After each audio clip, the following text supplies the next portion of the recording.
good? When was the last time we did Pokechat Live? Like in the summer, I think. Jesus Christ. Yeah. Wait, are we? Can they hear us or? Yeah, they can hear us. Oh, hey,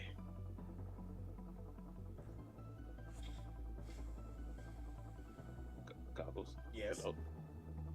Yes. Hang on. Let me actually share this stuff. You go ahead and talk. I mean, I got nothing to say right now. Hello? Hello,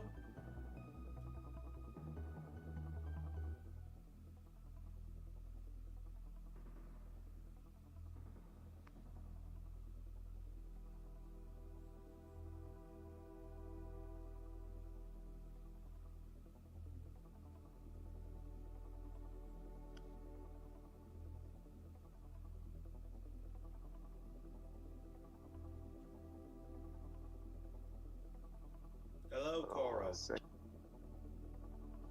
sharing it.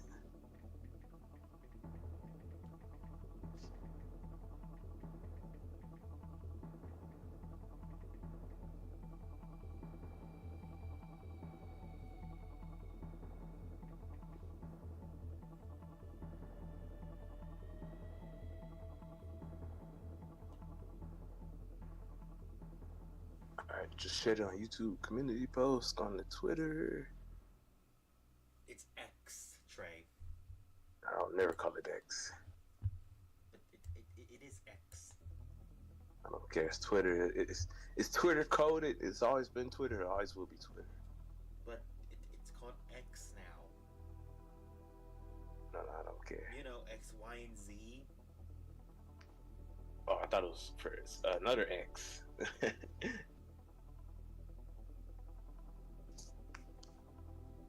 No, it's for X, E, Q, Z. Even though I know that's not how it's actually said. It's all good. Though you can't blame it. It generally felt like it was the way how you say X, Y, Z. Yeah. Like the Yeah. E, Q, Z. Like the Z part is like, oh, is that the Z? Yeah. No, I see what you mean. But I'm gonna say this right now again, like freaking. I don't think anything's ever gonna beat the hype when X, Y, and Z first came out back in 2015. Yeah. I can't lie. It does feel like the New Horizons Open is trying to copy it a little bit. Like with the They Zygarde really have a and like Zygarde stuff on it. Then, like just the way it looks, like the scene. It looks like it's almost like trying to recreate that opening. we're doing good, Carl. By the way, hope you're doing well. Hey, Kiro, my man. Hold on, I'm kind of not focused fully because I'm still sharing it out. But once I'm done sharing, we'll jump right into things. Cause I don't know, man. Like freaking. I think the reason why I love the hype behind XYZ so much is like one, that was in my first time being exposed when we were being exposed to like the community back in the day. Because I was like XYZ was our first series, like XY as a whole, Yeah. and we had. Oh, can you send me a thumbnail too? I don't have a thumbnail. Oh wait, Send it in the chat with Tiny. there we go. Thank you. Because like to me at least, it's like that's good, Carl. Because like to me at least, it was around the time where like we had that like big drought of like nothing new. Like Ash just got done beating Valerie, and we were in like that freaking 5 month like not hiatus, but like a drought of like just bland episodes, and then the Talonflame episode happened. Yeah, and then I know it's the final gym battle, and then not the final, the seventh gym battle, and then X, Y, and Z came. Yeah, like freaking Olympia. Like I think right around that time when we got to Opelupa City, that's when they announced it. That's when like XYZ got revealed to us. We saw Alon, Ash Ninja, Noivern, Mega Sceptile, which I'm still mad about, by the way. The damn Mega Sceptile. I'm not gonna lie, they knew they were clickbaiting us. It was clickbait. I'm like, oh wow, the Sceptile. No, this is Shota. Where's Shota then? Shonda wasn't even part of the cast when they fought off Team Flare. Yeah, that is true, actually. Like, I thought we were doing like this cool like grass, fire, water trio. That would have been dope, honestly. Especially with those three, because those are like the three kind of mega-ish Pokemon. I say mega-ish because of Greninja, obviously, but Three powerhouses, I'll say. Three powerhouse Pokemon. And like freaking, if you think about it, had that happened, all three of the Pokemon would have been Ash's aces at one point in his journeys. that's very true, actually. This is why we also need a Mega Infernape soon. Alright, I'm done sharing. So hey, Kiro, let's see. We need to go back to the hype season. Bro, Koro was so lit. Like, man. What? They don't. Those were the magazine scans, right? That like they would tell us the episodes coming up. Yeah, they do give us the titles. They give us like the little scans or the pictures. Like those were dope, man. Horizon doesn't like they announce titles, but they don't do the cool scans anymore. They don't like they don't do like cool magazine scans like showing like cool like panels of like the episode or something. Like I remember when like Fletchling was about to evolve, you saw that thing fighting Moltres in the magazines. I'm like, whoa, what the?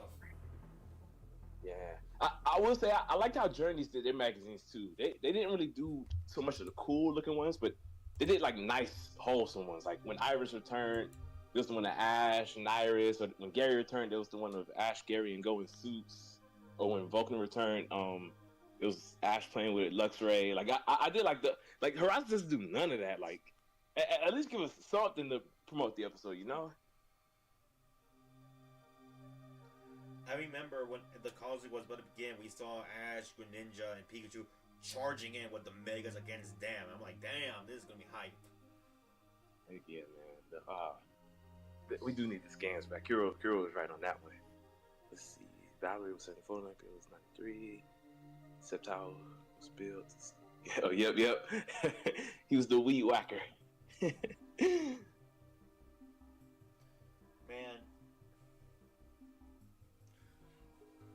I don't know. To me, it's like, yes, I can get what people mean, like when they say, "Oh, XY is just too high, like a little too high." But at the same time, though, it's like you can't blame us for liking it. Though it's like this was the most exciting anime series of that time. I argue it still holds up. Yeah, it was a pretty good series. So like, and I get like not everyone's gonna like X, Y, and Z. But I feel like when people's like real issues with X, Y, and Z is just more or less like the issue they have with the fact that like it became Greninja focused. Yeah, kind of like the same issue we got with Cario and what my recent video talks about with the starters. So yeah, but like I get it. At least with like the Greninja, it was waited till the last season. Like by that point in time, everyone's gained developed, some kind of except for Noyon. Whereas Lucario, that thing got shoehorned in so early on, it got jarring. Yeah. Like Gengar, like between fights, his last fight, like I think it was the Karina fight, and then his next fight was it Marty? Probably. I have no idea. Damn near 70 episodes, and even with Dragonite with. It was Karina to Iris, which that one wasn't as far, but still like kind of a long time between a lot of their fights. But no, I think Gengar's was from Karina to Volkner, so it was from 25 to 79, and then he still lost in that one. His next win was against Marnie, which was in the 80s or 90s. All right, enough talk about X, Y, and Z. That show's gone now. Well, it's not gone, but it's been over for over a decade now. God damn, a decade. Now, that's interesting, Kira. I didn't notice that. I did notice, I think you made a tweet about it where each of them have 2 Pokemon each that makes up the team of 6. Well, now Lika has 3 with Terrapagos, but she doesn't use that thing. But yeah, I did notice that. That I think was kind of cool. But unfortunately, the secondary mons are pretty much being treated like shit. So You know, I keep reminding myself that she has that stupid turtle, despite the fact that turtle's been with us for who knows how long now. So I'm like, Yeah. oh yeah, that's right. Since episode one, actually. Technically. She has a stupid turtle that she won't even use until like the plot demands it, and I'm like, man. If you think about it, she had the turtle before she had her first Pokemon.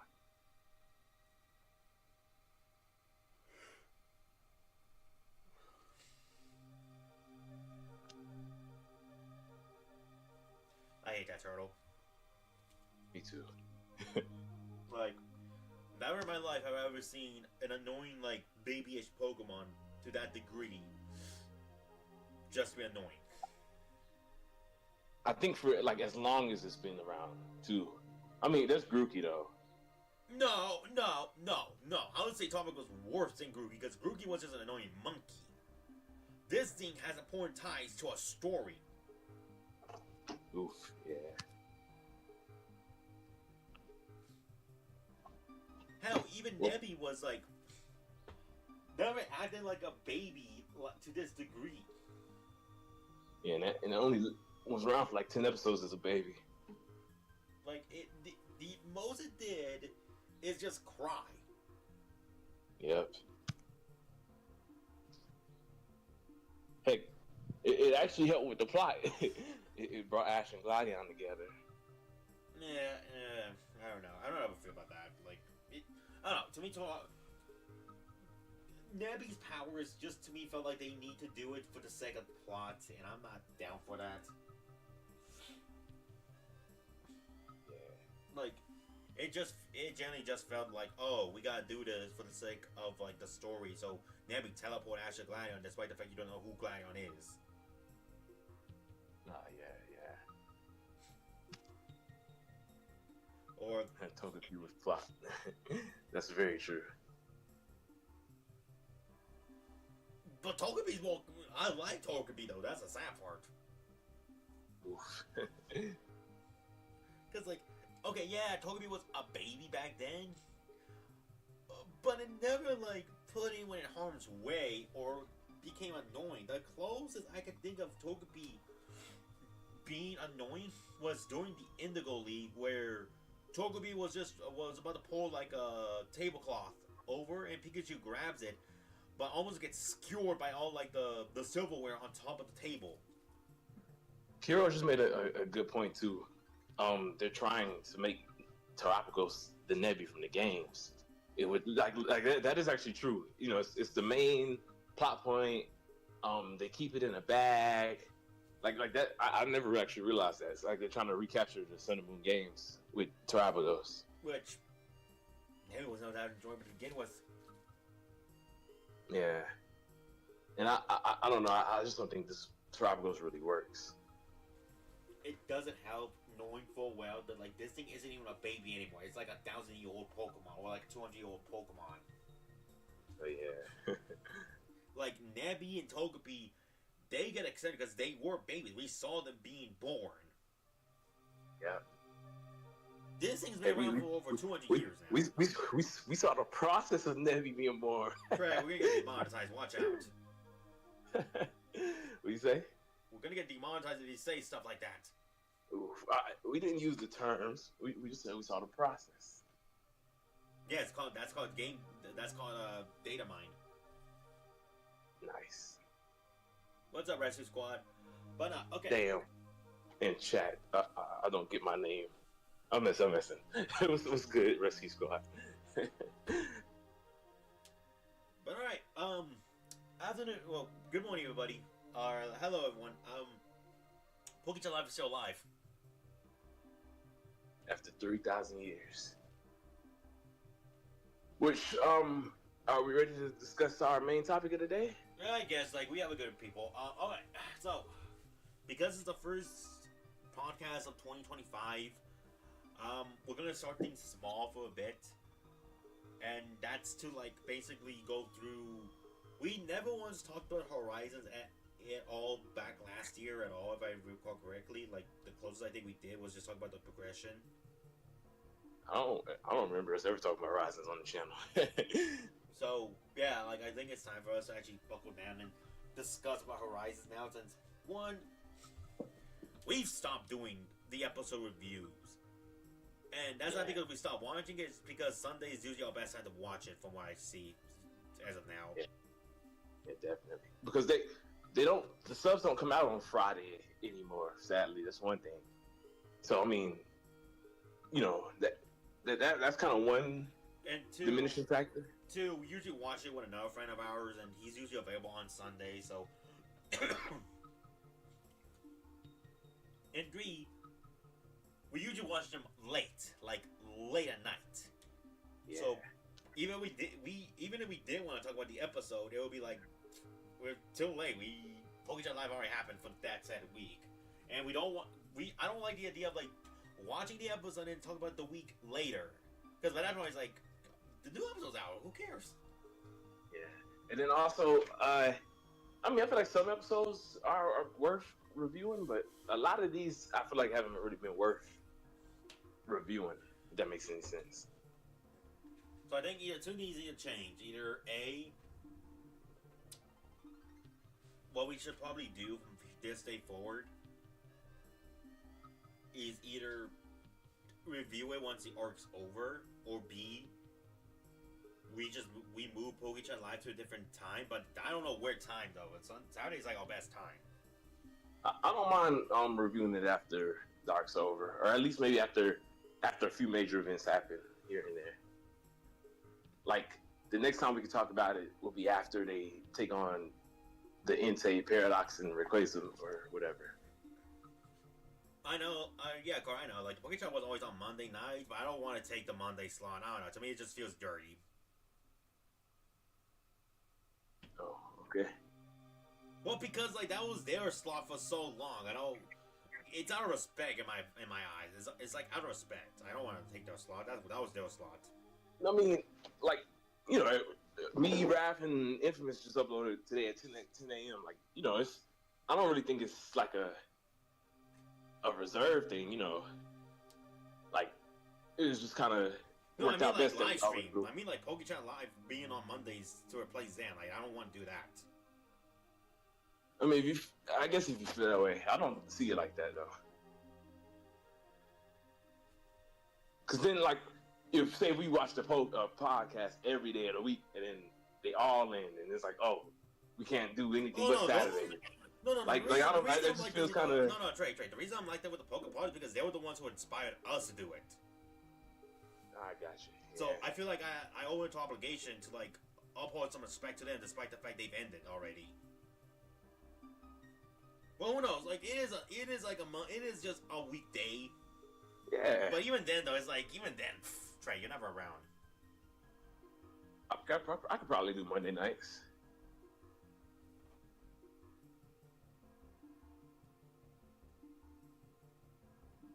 We'll see. We'll probably talk about it later on to see if we want to do that. Because I don't know. I still feel low key like kind of. Well, I don't know. It's a mixed bag. It's like they've been over for like years now. At the same time, I know there's gonna be a few of the fan base that'd be like, "Oh, you just took over Pokepods." It's not. No. Well, I don't think no one's thinking that. Unless you want to do Thursday nights, because I mean Tuesdays and Wednesdays are booked. Did I say Tuesday, Wednesday? Then, well, no. The issue is like we still need to talk about if we have done that, we would have wanted to talk about the episode. That's true. I think we could do that without watching the episode, unless we have some weird way of watching it ahead of time. Yeah, that's true. Hey, I know a guy. Trey, I generally feel like in order for us to do this, we gotta watch the episode blind. Yeah. But that's stupid because this is a pretty heavy show to have to watch with subs. Yeah, they're very true. You understand context. Last episode, not last night's episode, but the episode prior, or like 3 weeks back then, we found out the Freeze boss is freaking my man's dad. It's just Papa. Yeah, if we watched that sub, we would have been like, okay. Anyways, we'll see what we do with that. If not, I'm fine with Saturdays, because I feel like, one, we don't talk about Horizons that often to begin with, so it's fine. Yeah. I'm cool. I'm cool with keeping it Saturday. But all right, speaking about Horizons, so like I said before, because we didn't talk about it at all last year, 2025. Yeah, I actually went and looked at our old Pokechats. We literally did not talk about the series once. We were supposed to do shit, but then Wi-Fi shit happened and nonsense happened. Like, Trey, I generally feel like the Super Bowl night, like the weekend of the Super Bowl, where like I tried to do Pokechat live, that's when shit got bad. Hang on, there's a Pokechat that I missed. Apparently, you did a Daima Begins. Yeah, that you were. I think you were out of town that day. Yeah, I didn't even know about that one. Wow. Well, because I think that was a last minute one. Because to give context, like Disney Channel just announced they canceled one of my favorite shows again. Oof. So I got sick of it, and so I decided to make a topic about it. And that was around the same time when Dragon Ball Daima begun. Well, that's the true last Pokechat. But speaking of Daima, this is unrelated to our topic. I see they're posting the episodes dubbed. Oh yeah, So yesterday was the start of the English dub. Yeah, that might be something we can watch. Me and Tiny. Well, okay, here's the thing with that though. Like, Daima takes place after the fight with Boo. Oof. Like, that's the thing, Trey. This thing takes place long after the fight with Boo. Granted, from the episodes I've seen so far, I feel like you guys could probably watch it and be okay-ish. You guys will just be confused with a few things. That's real. But because would you mention this before Super? And I know so much already about Super. It's kind of like oof. Well, okay, to give context, like Daima, the most you gotta know is who was the Demon King back then. Gotcha. Because, not to give too much, Demon King was kind of one of the people Goku and the others had to fight at one point. Gotcha.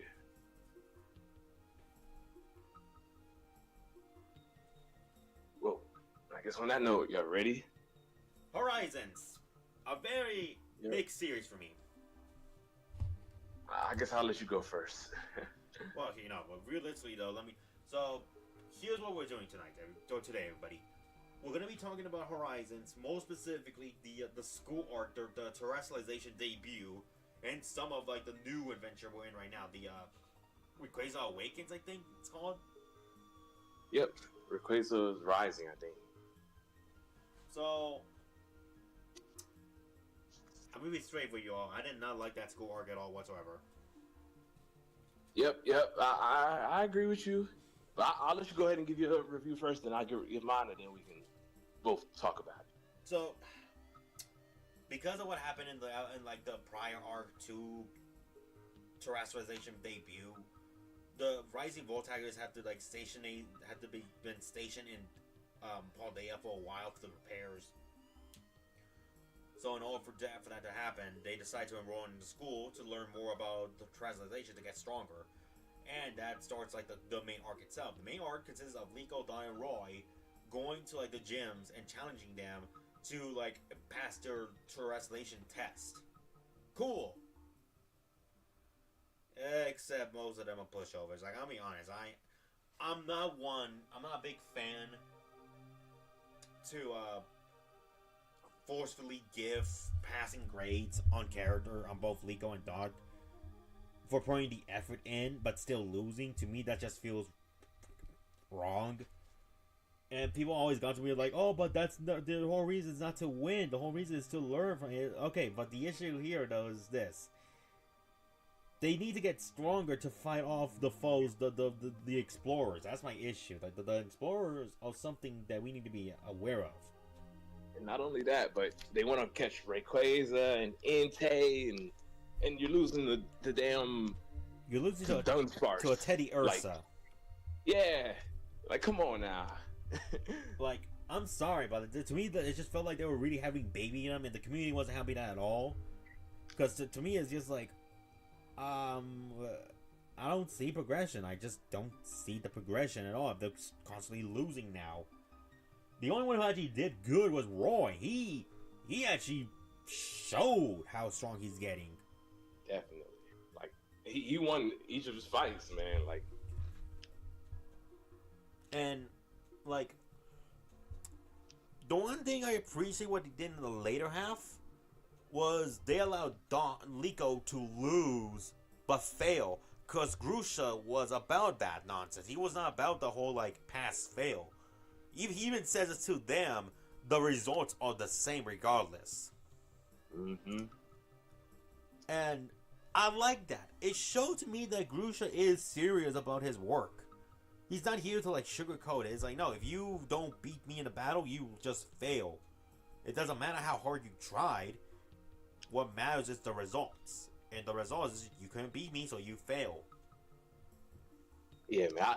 Grusha, I say Grusha and Rhyme were the two best gym leaders out of that arc.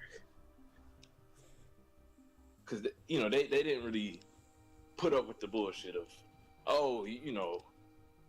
yeah, you lose, but I'm still gives this to you. Like, you had to earn your victory.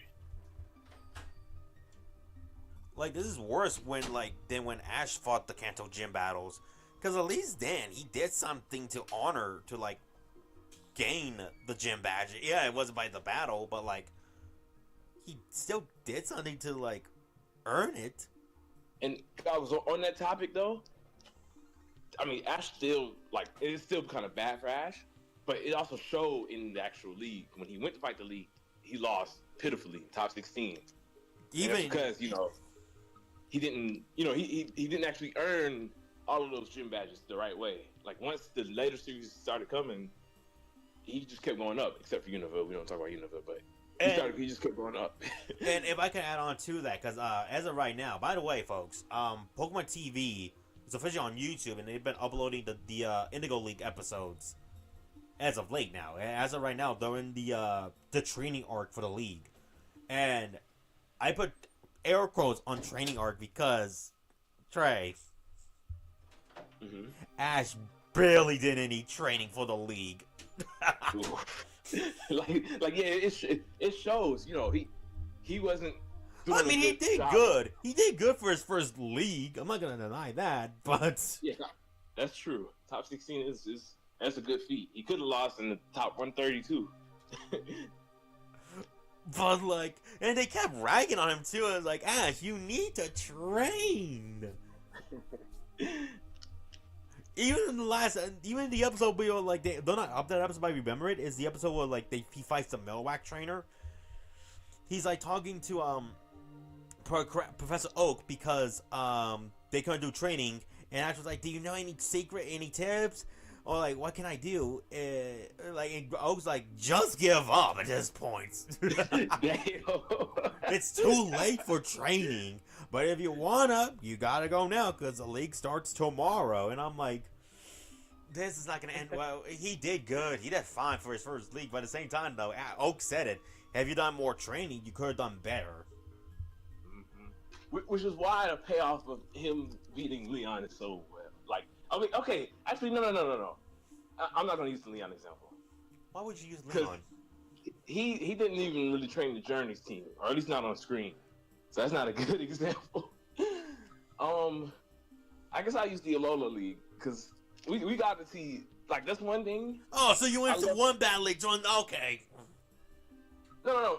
The one good thing about Alola is, say what you want, we saw Ash's Pokemon train throughout the series. Yeah, if only that stupid bird stayed awake. Yeah, the bird, we don't talk about the bird, but Pikachu, Lycanroc, and Torracat, they were always either throwing down with each other or with Kiawe. Now, something I wish we could have seen out of Journeys, but Journeys is a different story. But anyway, who the hell was Ash going to train with? Go? I mean, hey, we did see the Farfetch'd fight. That's the one training we got to see. Even though Ash clearly... Wait, no. Wasn't it Riolu and Farfetch? Yeah. Yes. Oof. Never mind. Never mind. Trey, I would have preferred you just use the Sinnoh for an example. I mean, but... that's a good example, too. That's a good example, because... The point being, train well. You do good. You don't train Yep. well. Your best wishes. Yeah, literally. And then Journeys is just defies gravity. We don't talk about Journeys. But anyways.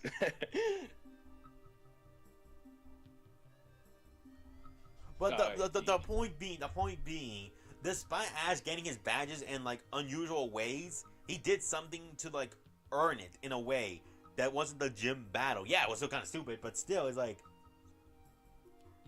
he at least did something to like gain some type of award. Like for example, he's the only one who went into the freaking fight to save Gloom. Say what you will about that. That takes guts. Like, who's gonna run into like a burning fire for a Pokemon? Yeah, definitely. Or like,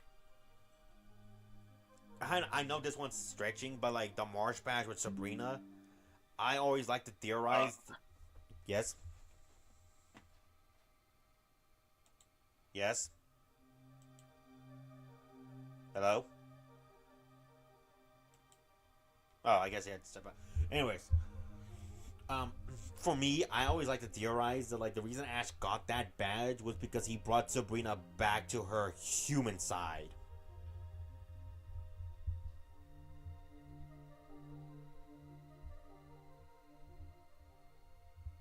Because in the entire like Sabrina arc or like the Sabrina stuff, Sabrina was like this really scary opponent that people were afraid of because of her psychic powers. Hell, she had a doll that represented her like innocent side, her like playful side. I always thought that doll was like an actual human, by the way, as a kid. Like, I didn't knew that thing wasn't like when I first saw that, I thought that was like Sabrina's little sister or something.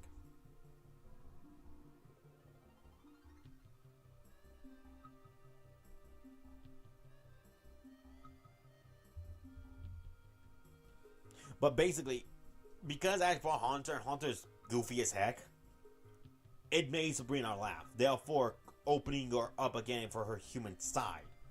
Yeah, it's kind of BS, but at the same time, though, it's like, keep in mind, this was the same girl who turned Brock and Misty into dolls, and the fact that she's able to laugh at like a comic gag like that, not gonna lie, kind of wholesome. Kind of wholesome.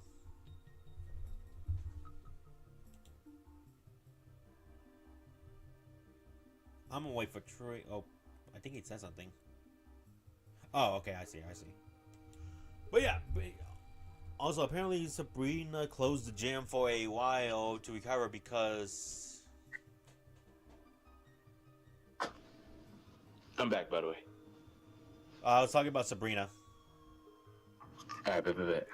What were you saying? I basically said that, like, the way Ash got the Marsh Badge, basically. Because keep in mind, Trey, in the context, Sabrina was all business with her gym battle, with her gym.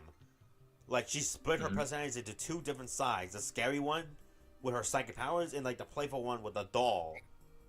And the minute Ash brought that Haunter into the battle, that thing made her laugh, opening up her human side again. Like, she closed her human side because of her psychic powers, but now because of Ash and the others, she's more human now. She became happy again. Oh, and that doll disappeared, by the way. And Cole just said it. Also, apparently, Sabrina closed the gym for a while to recover because the Marowak trainer got the Marsh Badge from defeating a Hitmonlee, so he battled the Saffron Dojo for it. Oh, yeah. Interesting. Wait, really? Huh, I didn't know that. I guess, yeah, I guess the idea is, like, she wants to take time to, like, spend with her family. The very mother she turned to a doll, by the way. Oh, yeah. Yikes. That's what I'm saying, is, like, Sabrina was terrifying. Like... Yeah, most definitely.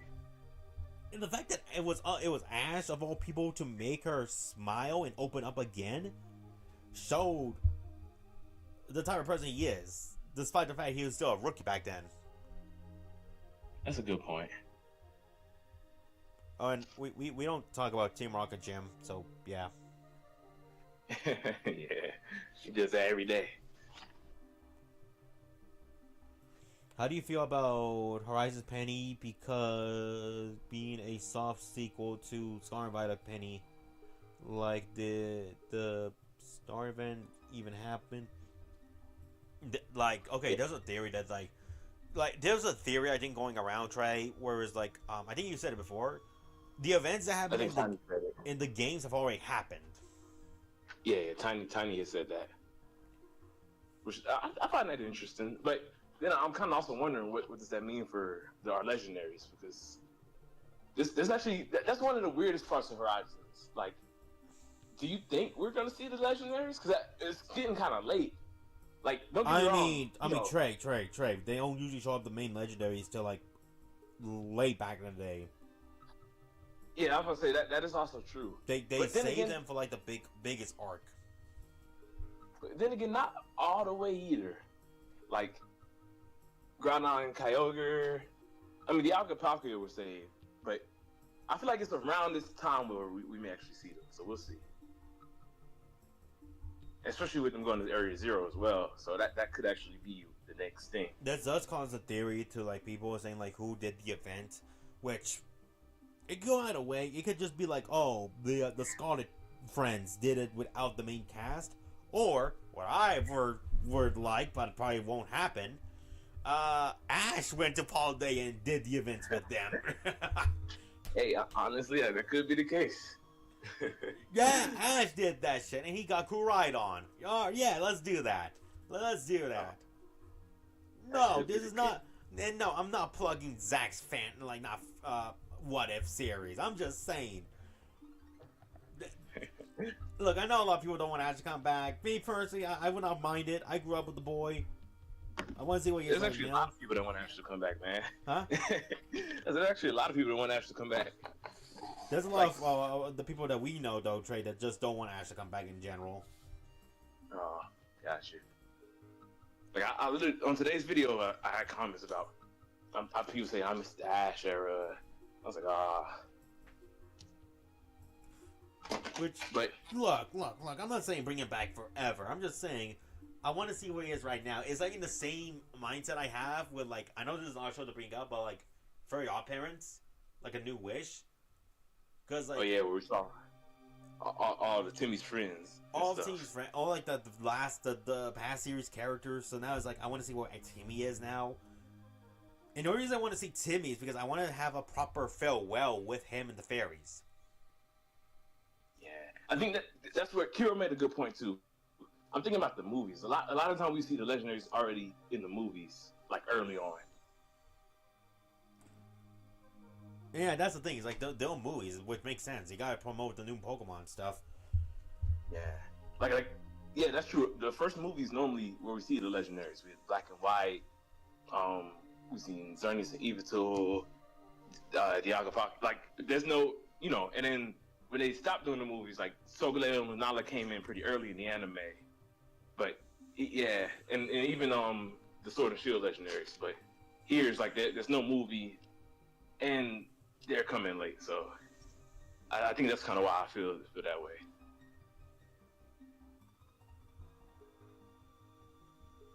I think for me, like, to go back to the Horizon stuff, because we didn't even talk about Horizon that much. Long story short, did they get good development? I say yeah for the most part. Like, I say Roy got the best of it though. Definitely. Yeah, I got some interesting things to say about the art in the gym battles and stuff. I guess if you want, we could go ahead and talk about the gym battles one by one. I'll just say real quickly, I agree with you on the Roy part. Roy definitely excelled, but Liko, like, I don't know. This kind of relates not just to the gym battles, but to the stuff that's going on in this arc as well, the current arc. Liko lost every battle. The only battle she won was against Onyx, and she had the type advantage. But now all of a sudden she beats Diana, and spoiler warning for today's episode, she's gonna beat the champion. We haven't seen that episode yet, so I mean obviously we don't have the full context, but I know it's a team effort. But still, like, it's kind of that I'll go more in the Diana fight or the Diana fight. Diana's Arcanine, when it was showed originally, was a beast. Like I thought it was dang near Captain Pikachu's level of strength.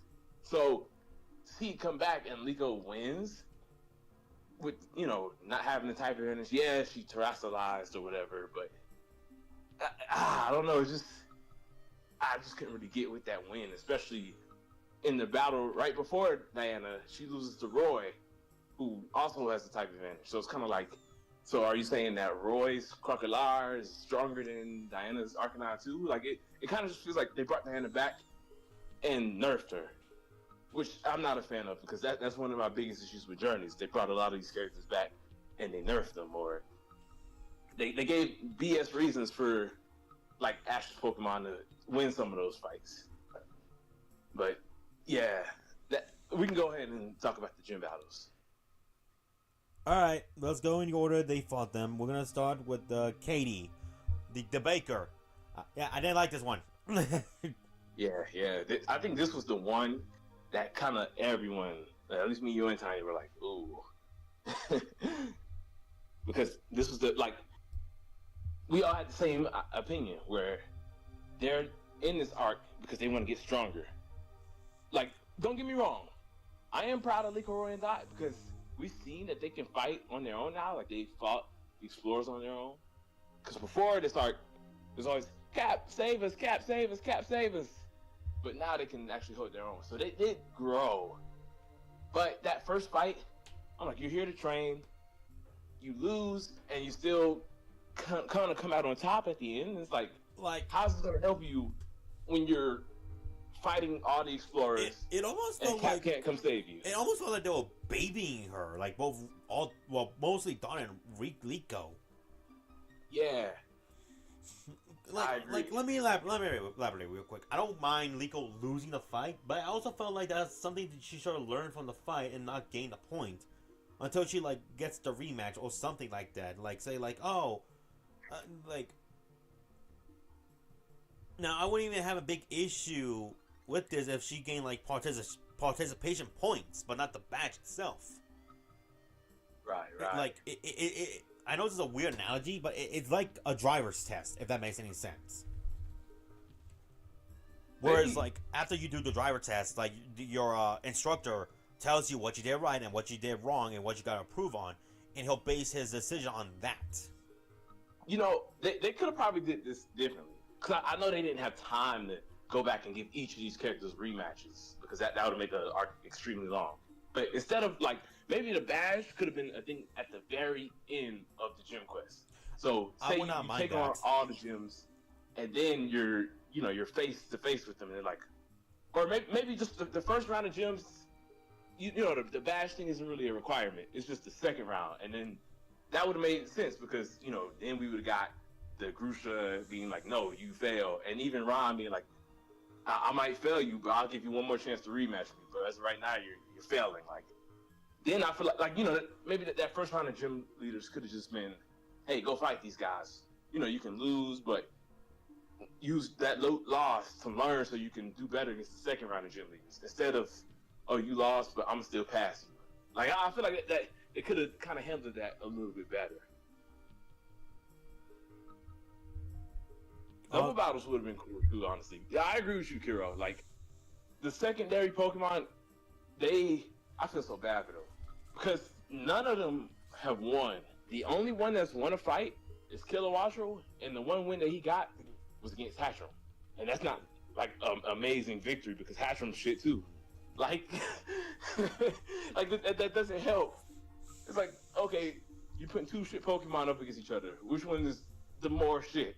Oh, it's Hatchram. So it's kind of oof. But yeah, on that first gym battle, I feel like because the way they structured it, that one really was a lot of salt to both me and your wounds in that moment. I would say this though. I say Dot did better against her fight with Iono. Because I actually do like that fight. I just don't like the fact that she also gets the same treatment. It was she lost but still gets the badge. With that said though, there's one thing. one thing that this arc did great. The damn OST, man. Oh yeah. When I heard that remix of the Kanto battle theme, I was, oh, yo, let's do it. It's awesome. Nah, that was pretty peak. It generally felt like, remember like the feeling we got during Aim to be Pokemon Master when we heard the old OSTs come back? Heck yeah.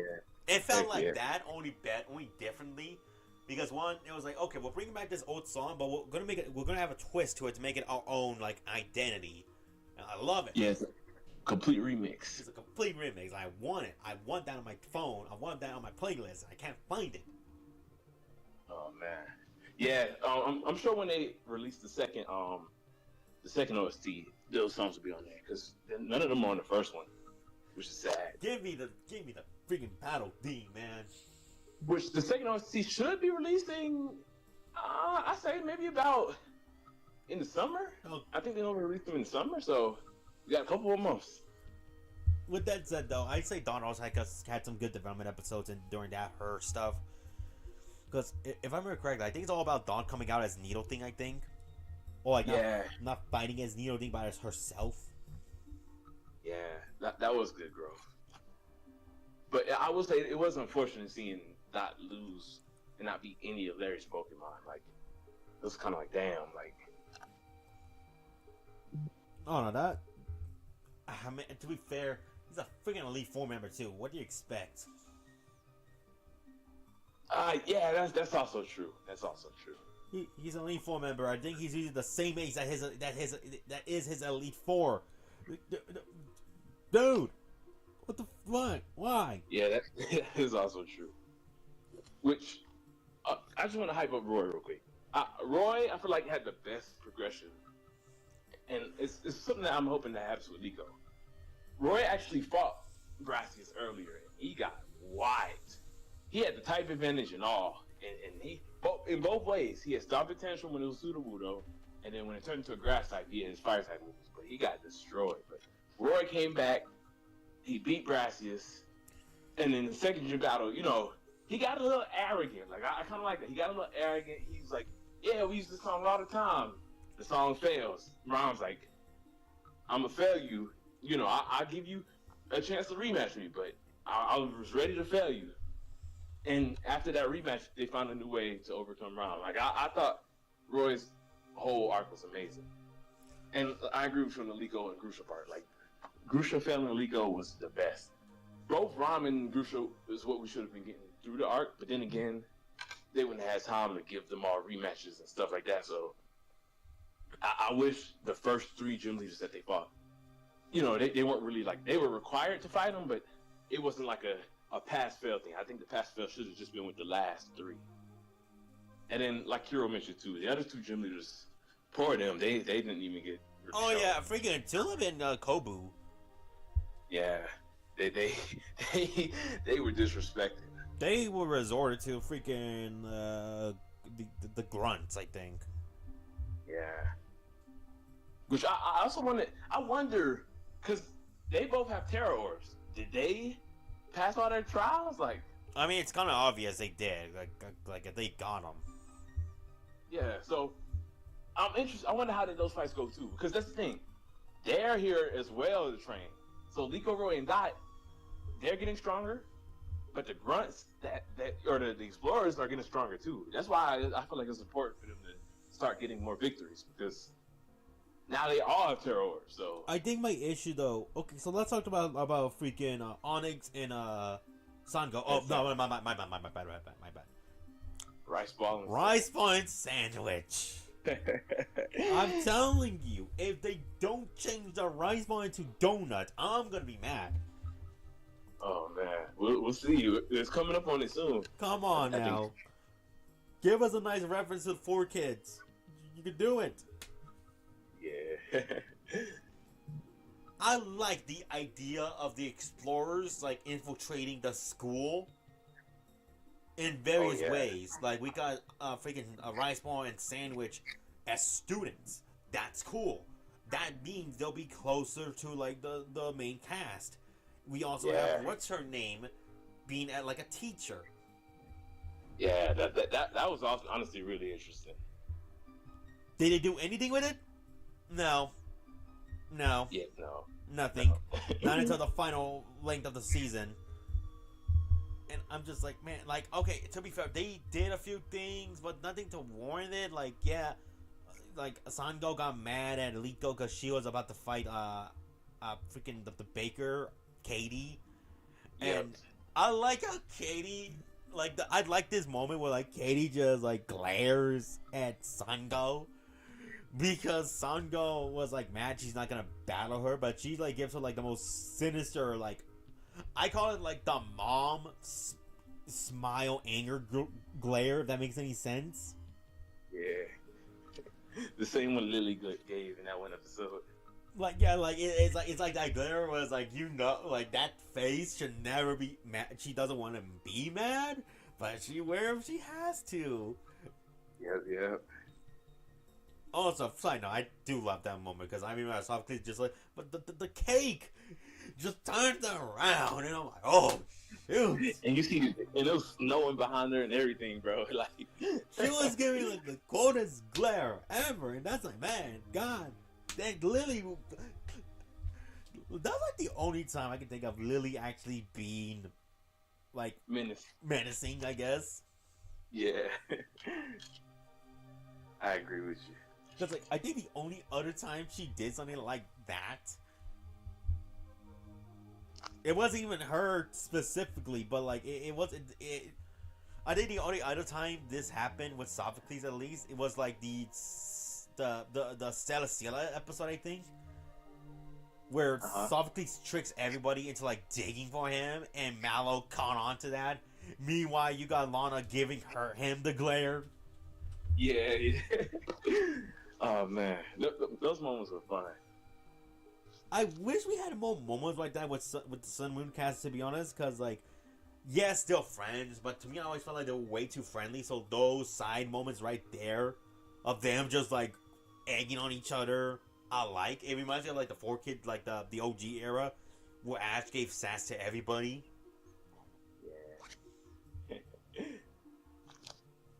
But going back to this though, man, like, I feel like they were pointless, to be honest. Like, they had a cool. I like the idea of them infiltrating like the school, but the issue is like we were never at the school to begin with. Yeah, I mean they did come out of this developed too. They got their terror orbs now, so yeah. But we know I got a chance to see that, and I'm like, which that's fine. But like, I also would have loved to see like interactions more with those two. Yeah, definitely. We only got like 2. We only got 1 for each, and that was it. Yeah, facts. I will say, they did do a good job. Like, at least Riceball, he did a pretty good job hiding his identity as a student. I feel like Sandwich kind of would have her moments where she would almost give him away. I feel like those two. Honestly, I like those two though. Like, I will say that arc kind of made me like those two more because before, like, we would see them. And it'd be like, okay, cool. There's just more explorers, but now, like how next episode is kind of about them. I can't wait to see them again. Oh like, no! I will say that arc did make them more enjoyable characters. Oh no, I definitely agree with that. Hell, freaking Sango is having beef with a freaking tail scream, and I love it. Yeah. Like, man. Hell, people are saying like let it catch, and I'm like, you know what? I'm down. Bet. Like, yeah, I'm down. Like, that is a Paradox Pokemon. But I always felt like Paradox Pokemon were like a weird Pokemon to begin with. Yeah, they are. And plus, she's the villain. She's a villain in the end of the day. So she would have to get new, stronger Pokemon. So it'll be interesting to see the cast take them on. Yeah, it gives them reasons to get stronger too. Liko, Roy, and Dot. And now gives reason why Liko and Roy and Don would get Rhydon. Yeah. Well, Liko's Terapagos. Roy and Dot can get those two.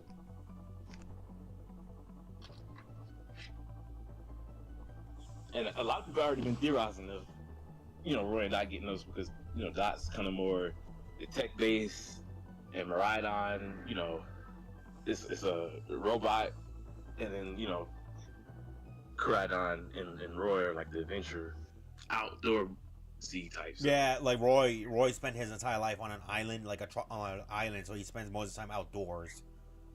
Yeah. Like the Pokemon fit their personalities, so I could, and Liko, like the Liko has Terapia, so she's good. If only Doc could get Koraidon. I like Koraidon more. Oh well. Yeah. Who knows? It might help you like Miraidon. I mean, I do like Miraidon. I prefer Koraidon because it feels more natural. Oh yeah, definitely. Like, why we feed a sandwich to a robot? That's a good point. I never thought about that. Shouldn't we give it gas? Bolt? Yeah. Give it some oil. I never actually thought about that. Oh man. Yeah. Why the fuck are we feeding a sandwich to a robot? Wouldn't that destroy its insights, its circuits? I mean, to be fair, obviously we already know it's a descendant of like the Cyclozard. So the idea could be like its body is metallic, but the inside are still organic. Yeah, maybe. Oh man, I just imagine like Miraidon just like crashes down after eating that sandwich. What happened? Oh, I fed the sandwich. Oh my gosh! Like all the like juices, like the mayonnaise is messing up his insides and stuff. It just starts burning up. But nah, like what else is it to talk about this arc in particular? Well, we talked about the gym battles. Like I said, I guess we talk about Liko versus Roy too. I'll be damn honest. I did not care about that fight, to be honest. I liked it. I was glad we got it, and I'm glad we got the outcome that we did too. Like that arc. I mean, I really felt like Roy should have won because he actually earned his victories. Well, no, I guess we'll talk about this, and then we'll go back a little bit. Mm-hmm. Because, like, to me, it's like, I don't know. To me, that fight, this could just be me, but I generally felt like they were trying to hype this thing up as like the new Ash v Calamon fight from XY, and I'm like, I don't feel it. I generally don't feel it just because I never cared for these characters to begin with, especially Liko with her nonsense with the Lori Corley stuff. So to me, it's just like, eh. That's actually something I do want to bring back around, that Roly Coly. But you finish up first. I mean, there's not much to say. It's like the fight's okay, I guess, but like I wasn't really cheering on for any particular character. Okay, gotcha. With like, even though we didn't really enjoy this arc too much, I wouldn't mind seeing them do this again with the Galar Gym leaders. I honestly want, like, I feel like you don't just have Liko and that Kaboo stuff happen and give Liko a Hatenna and not have her go back to Galar and get a Dynamax band or at least rematch Kaboo. Like, if it could work. We have enough gym leaders, kind of like how they fought 6 of the gym leaders, right? We have enough gym leaders where they could fight 6 of them in this series, and they not have her like replay of Ash. We have Milo, Nessa, and Kaboo, which are 3 gym leaders at the Independent Journeys. Like Liko, Roy dot fight those, and then we have Gordy, Melanie, and Bede. The reason I say Bede is because maybe by this point, Opal, she retired. Bede's the gym leader now, and those are 6 characters that we didn't get to see in the Journeys that they could bring back for this series to help kind of improve on their characters. Now, that's wishful thinking. Will it happen? I think we will at least see Kaboo again. I do feel like there's going to have to get something to Hatchram or Hatterene for G-Max, but hopefully, like they go through and show off all these characters. I would like to see Gordy, Melody, Bede, and hey, Nessa and Milo.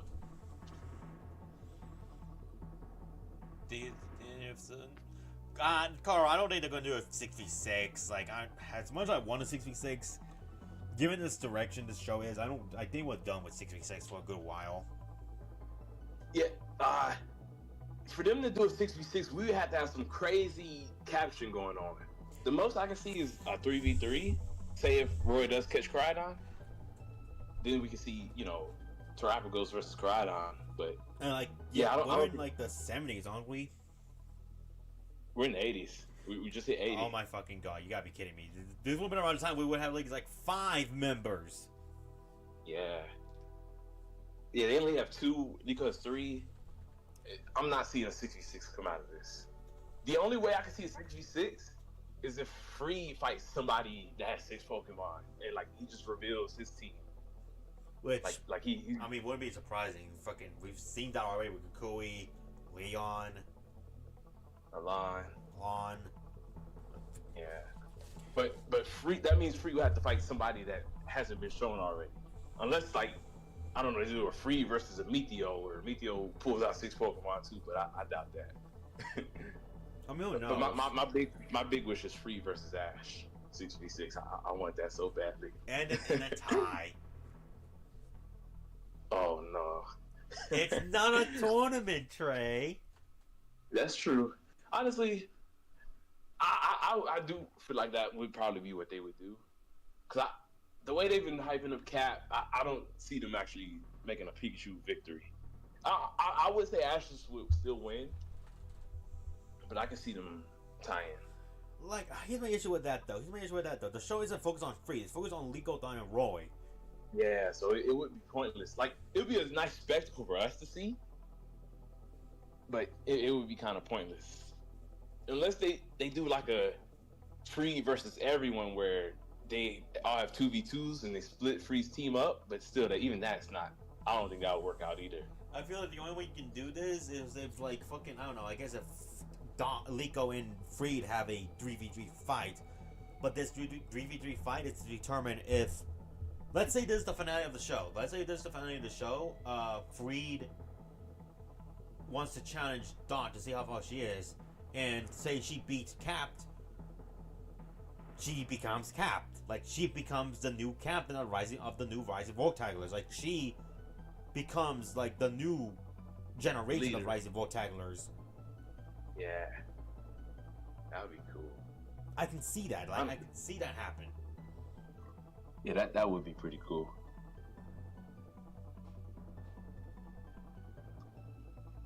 Would they do it? I don't know. Like, Liko doesn't feel like that type of character to, like, want to be an adventurer to begin with. Yeah, honestly though, what would be the end of the series? Like, what would they all do? Like, I feel like, I don't know. I feel like maybe at the end of the series they would stay traveling the world. They'll just be off on some other adventure. Kind of like how they end the Ashes series, where we know Ash is still journeying. Like they can say, Liko, Roy died. Yeah, we finished the Terrapagos plot. I guess the best thing they Let's can go. do. Let's do something else. Yeah, I was gonna say, I guess the best thing they can do is, like, say the finale of the show is, like, they decide they're ready to go off on their own without the Rising Voltaglers, but they'll be together, like the original Dare Trio. But before they leave, they have one battle with Free or, like, the others to determine they're ready. And once they do that, then, yeah, they're ready. They'll officially outgrew Cap. They're now ready to fight on their own merits. And thus, they cool, leave. too. And then the next series, we get a Pokemon trainer that's whole thing is about Pokemon battles on motorcycles. I'm holding on to that hope. Oh my god. I'm holding on to that hope. Hey. Here you go. He lives in the bums. Freaking, his rival lives in high society that treats people who live in the bums like trash, garbage. So he fights his way up. Oh man, I like Kiro. What Kiro mentioned, I didn't even think about that. Gideon is somebody that they're gonna have to fight too. He could actually have a full team of 6. And I don't know if you see the team that Kiro proposed. That's the team. I kind of like that. That's kind of dope.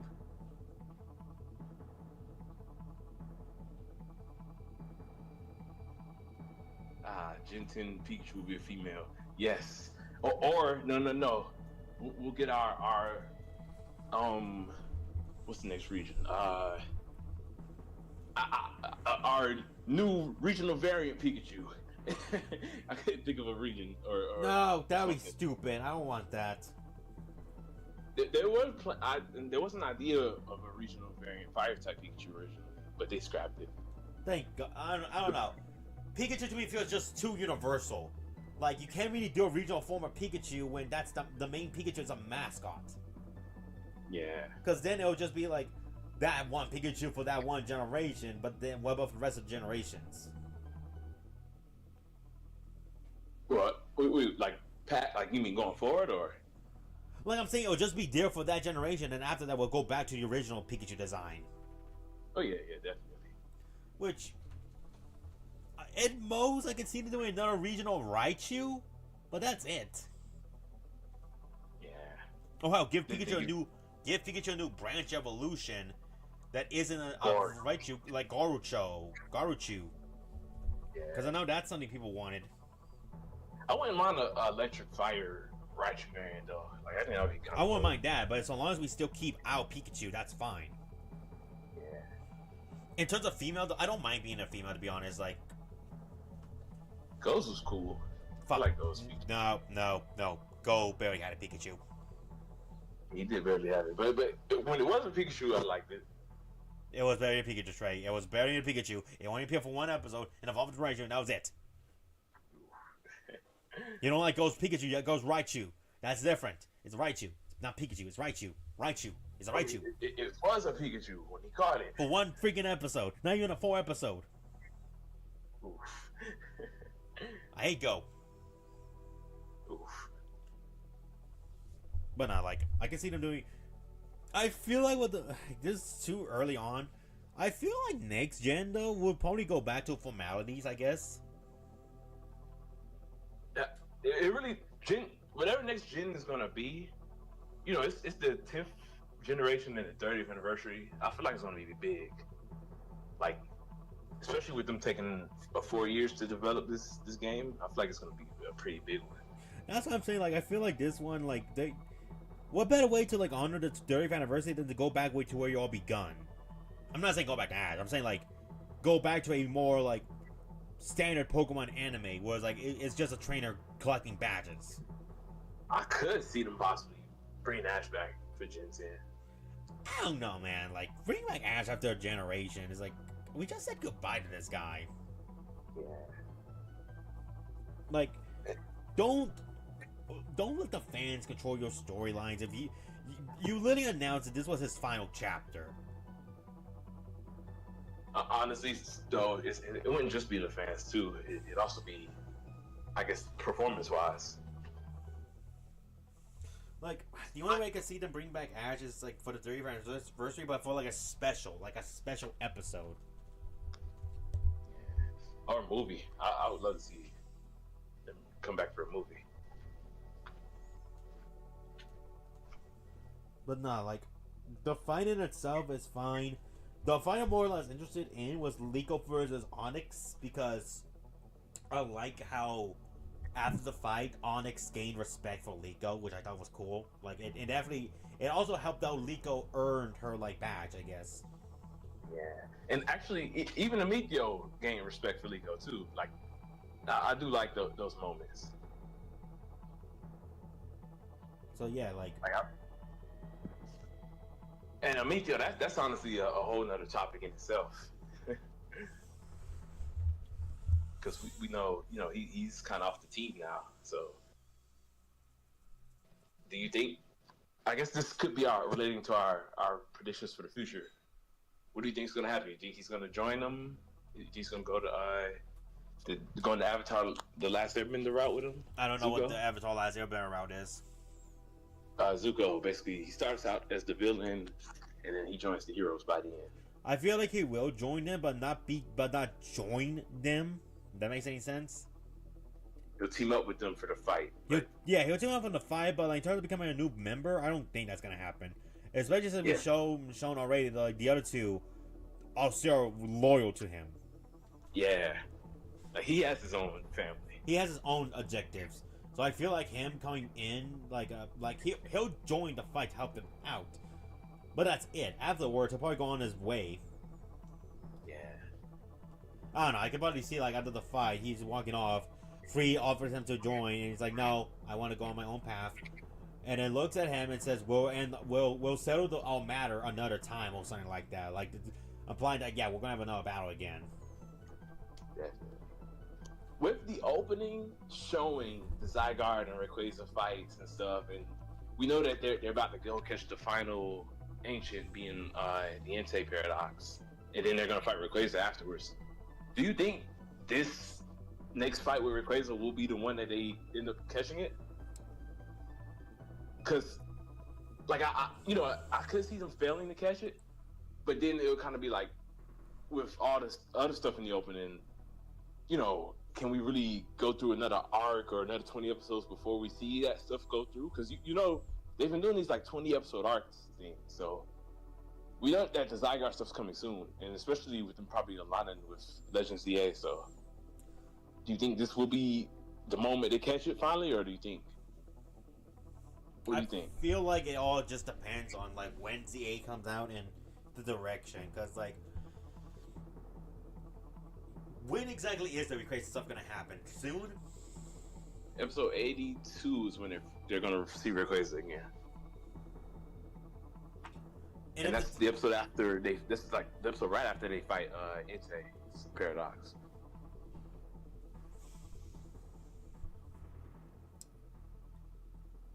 So I'm assuming it's safe to say they're gonna get the Entei. They're gonna get the Entei, and then when Rayquaza comes around, I want to tell myself, because that's the thing too. I don't want to go through another 20 episodes of like chasing this thing already, because like this whole arc is dedicated to Entei. Yeah, like it would be, especially with, like I said, with the opening too. It shows Zygarde versus Rayquaza. Like it seems like this is where they're gonna catch it, and then next arc is gonna be where we're finally gonna get to the plot. Like next arc is gonna be our X, Y, and Z basically.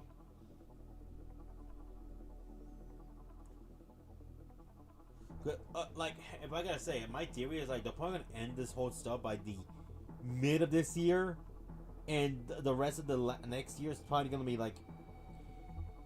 No, like I feel like what's gonna happen after this, they really might go back to Paldea to get ready for the league, because that's a thing. People are theorizing like, oh, Liko might compete in the Pokemon League in Paldea, which I'm like, I guess if we really want to do that, I guess. Yeah, it wouldn't make much sense for the story, but I guess it would be nice to see a league. But then again, I don't know. I'm viewing this saying, I'm viewing this as like, okay, we finished what we had to do. We're done with like this part of the story for now, at least, until like I can see like Gibeon feels like they defeated Gibeon, but he's not over. He's not done yet. Yeah. They think it's over, but Gibeon has a second plan, and that second plan is in Paldea because they're still in Paldea. Right. Like we're in Area Zero right now, so I could definitely see like during the league or like before the league, the big stuff with Zygarde happens. They stop it. We do the league. Liko wins or loses. Ash comes in, fights Liko, ends in a tie. I'm gonna be pissed if that happens actually, and end the show. Ooh. And then we move on with the badass Pokemon. I'm just kidding. I actually have another theory. What if since I kind of actually don't want them to do the Paldea League, since we just seen them beat Gita and they're fighting the gym leaders. What if instead they actually go take on the Blueberry League? Because we got introduced to Carmine.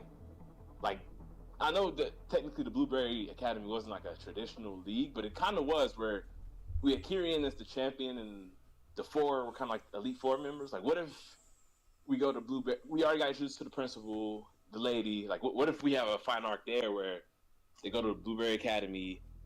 This way we can get rivals too, like Drayden's kid, basically all those characters kind of in a way become rivals to our characters because they're on the same age too. So I'm just trying to think, how can they introduce new rivals this late? I would prefer Anne to come back. But then again, there is also Nimona. Like we can't forget they probably will fight Nimona. Just say Nimona comes along with them. I see no issues with that. Yeah. Hey, bring Nimona, Arvin, and Penny. or they could actually, they could still have it in Paldea and just bring those characters over from Blueberry too. Either way can happen. I just feel like we need to kind of introduce some rival-ish characters. So, like, because I feel like without having rivals, the league is kind of like Pointless. okay, this was a cool fight, but who cares about youngster Joey number 30? Like, you know? I mean, to be fair, the Indigo League had that too, where like Ash only had Gary, and even then they never fought. Yeah. So I feel like that there could be something possibly there with Kieran, because I do feel like they introduced Carmine for a reason. Like I don't think they just it's like, hey, it's Carmine. That's it. Unless they are just checking off the box, but we'll see. I honestly felt like they were, because like Carmine did nothing. She did literally nothing aside from like messing with Freed. It's crazy. She's on the poster and everything. Like I thought she was gonna have a big involvement. Hey, you know what? Yeah, this shit. Bring Perrin in, this and everything. Yeah, like honestly, all the characters that we were meeting, let's bring them all in for a league. Perrin, Carmine, Kieran, the Blueberry Kids, Nimona, Arvin Penny. Hey, I'm with it. I think the reason I say that is because I think you remember correctly, Anne says she wants to go for compete in the league. Oh, there is Anne. You know, that's so sad. I loved Anne when she was first introduced, but now I completely forgot about Anne. Well, Damn. that's the issue when you introduce a character that people actually do like. Yeah, like she honestly, when they first were introduced as rivals, I was like, oh, I would love to see them battle throughout the series. Like, I was saying this whole league thing, and I completely forgot about Anne. Like, she technically is Lego's rival. Like, damn, that's sad. I forgot about her.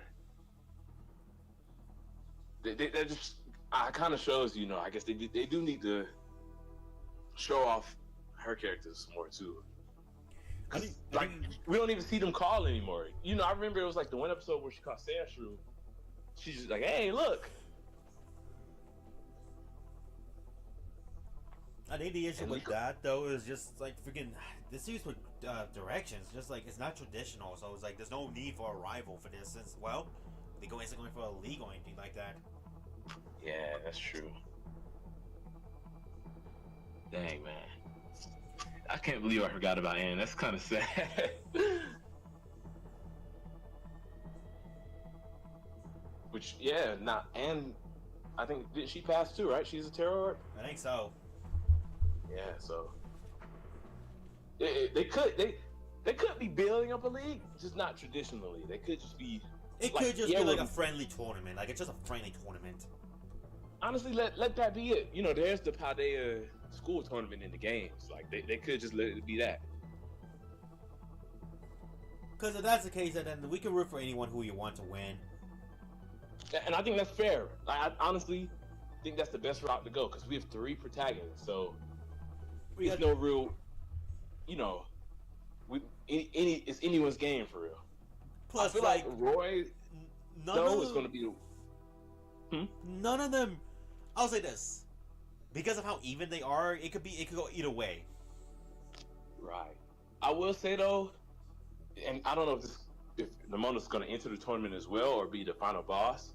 I feel like Roy's going to be the one to battle Nimona because they've kind of somewhat introduced the rivalry between them. You know, they've fought already, I think twice. Yeah, a few times already. So I can definitely see like the idea will be like, oh, she battles the winner. Yeah, so I mean, maybe that's kind of spoiling Roy winning.